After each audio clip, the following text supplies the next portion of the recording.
speed is a problem that neighbors have been complaining about in Nashville for years. And Metro officials say 2020 made it even more obvious with lighter traffic on the road and more room to speed. News Channel 5's Eric Hilt has more on the push to slow down drivers in neighborhoods just like yours. It's one of Metro Public Works' most popular projects.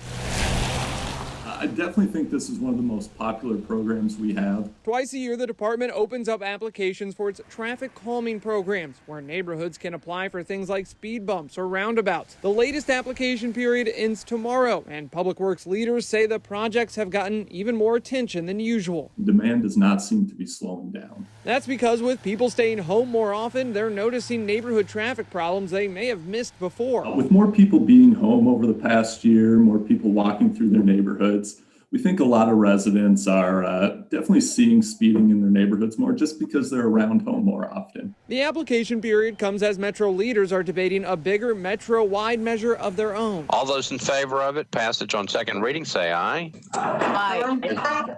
Next week, the Metro Council is scheduled to have its final vote on a bill that would change residential speed limits from 30 miles an hour to 25. Public Works engineers say if it passes, the bill would also change future traffic calming projects. These lowered speed limits will set a new baseline for our projects.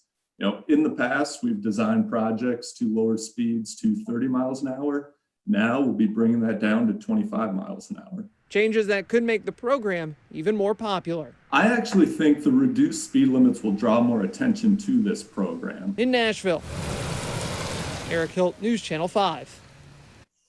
You've probably driven through one of the traffic calming neighborhoods across town that they've started doing this in the last couple of years. There's lower speed limits, there's curb cuts and other things like that to slow folks down.